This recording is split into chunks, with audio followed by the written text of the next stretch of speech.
Oke, selamat datang dan selamat berjumpa kembali di channel saya, Ben Vasco. Oke, untuk pertemuan selanjutnya kita akan membahas mengenai bagaimana menggunakan Moodle Code sebagai alat untuk mengajar kita atau sebagai media untuk mengajar. Nah, di sesi sebelumnya kan saya sudah menjelaskan bagaimana mendaftar atau menggunakan situs Moodle Cloud sebagai media untuk belajar. Nah, di pertemuan saat ini saya akan menjelaskan bagaimana setelah kita mendaftar tersebut, kita menggunakannya sebagai media untuk mengajar kita. Nah, di sini kita klik login, lalu kita lanjutkan login.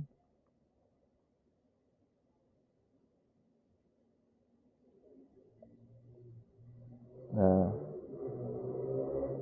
setelah kemarin Anda membuat nama situsnya yang digunakan untuk tempat mengajar, lalu di sini kita klik.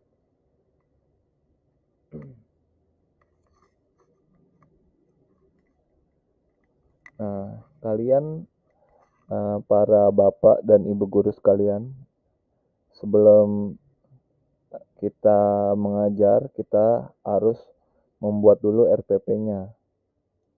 Di sini saya sudah membuat RPP-nya, kira-kira seperti ini.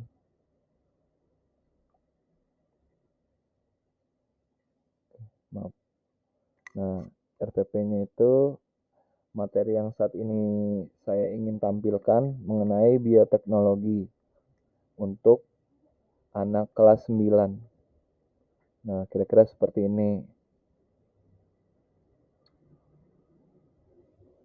Jadi, setelah Anda posting di sini di home, nah di sini ntar kalian bisa buat ntar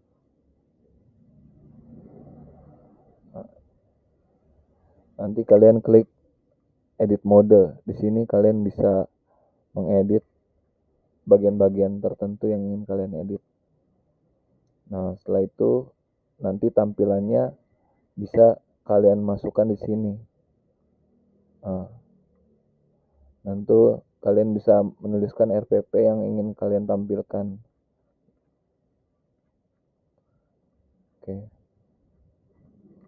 Lalu kita lanjut ke kelas yang ingin kita ajarkan. Nah, di sini kalian bisa menambahkan diskusi topik.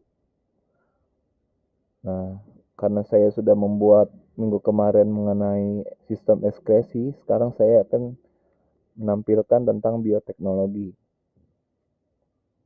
Nah, di sini kira-kira kalian menuliskan judul materi, misalnya sesi 1, sesi 2, lalu di sini penulisan pengisi dari materi tersebut. Nah, kira-kira tampilannya seperti ini. Kita klik. Nah, di sini saya membuat pembukaan dengan menyapa anak-anak untuk mereka semangat dalam belajar. Nah, di sini saya sudah membuat PPT-nya. Nah, kalian dalam membuat PPT-nya itu kira-kira seperti ini. Maaf. Di sini add discussion topic.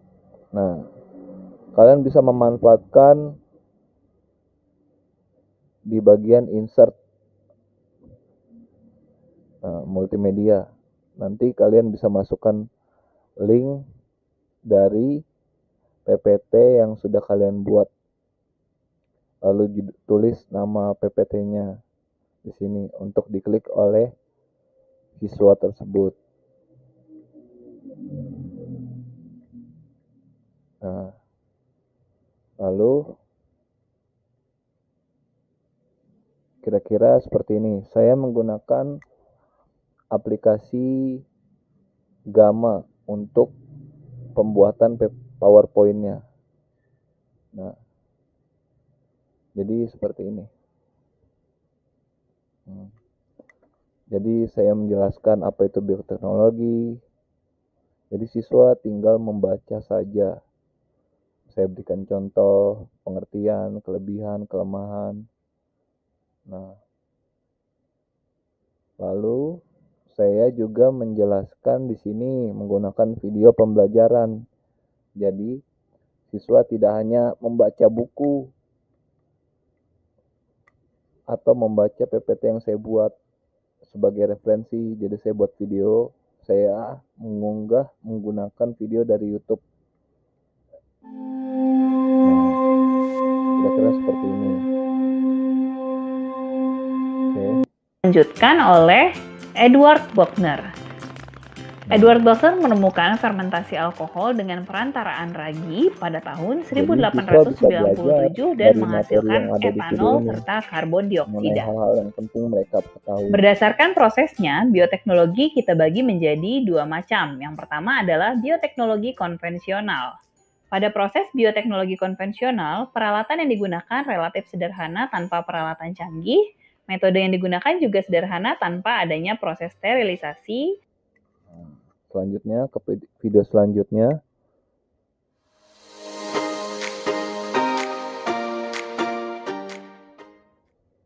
Assalamualaikum warahmatullahi wabarakatuh, teman-teman kelas IPA. Semoga teman-teman dalam keadaan sehat, bahagia, dan semakin semangat belajarnya. Oke teman-teman, materi kita kali ini adalah bioteknologi untuk menghasilkan barang dan jasa Indonesia. Dan pada bakunya adalah susu. Nah, kira-kira seperti itu.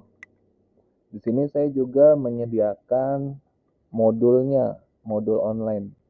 Jadi siswa bisa belajar menggunakan modul ini. Kalau misalnya dia dalam mengerjakan kuis nanti di bagian sesi terakhir atau bagian diskusi, siswa bisa membaca dari bukunya. Kalau emang dia malas baca buku atau kebetulan sedang membuka komputer, jadi mempermudah siswa.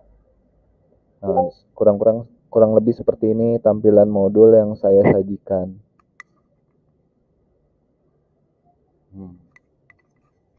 Bagaimana menurut Bapak dan Ibu sekalian?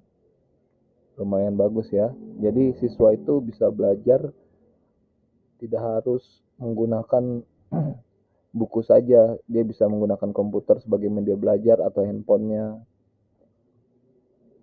Jadi walaupun anak-anak terlihat sering memegang handphone, tapi bisa saja mereka sedang mempelajari materi yang kita sajikan, karena tampilannya juga menarik dan menarik mereka untuk belajar. Nah, mudah untuk diakses ya. Dan dari modul ini bisa juga nanti ada video-video yang diklik kira-kira seperti ini.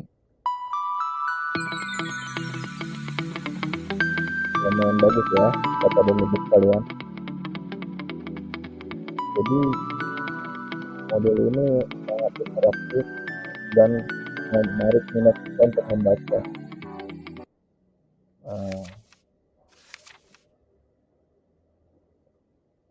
Dan juga kelemahannya itu dibutuhkan internet yang sangat kuat, jadi tidak nge-lag.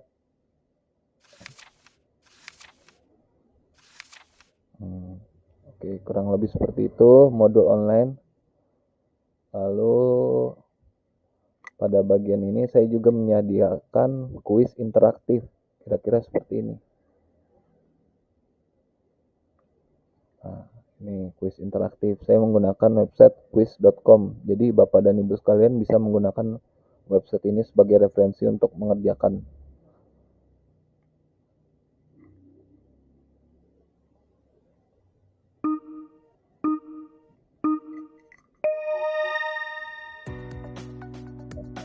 Kurang lebih ini seperti ini tampilannya. Jadi kita menjawab pertanyaan.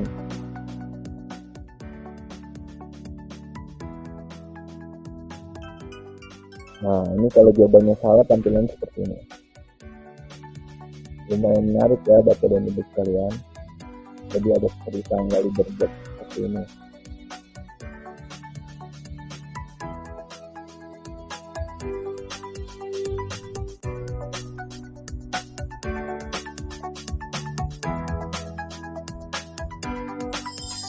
ini tampilan kalau benar. Gimana Bapak dan Ibu sekalian? Apakah menarik presentasi yang saya buat mengenai Moodle sebagai bahan untuk belajar? Oke.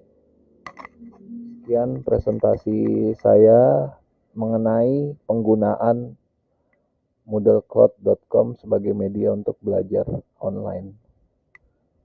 Sampai berjumpa di pertemuan selanjutnya. Terima kasih.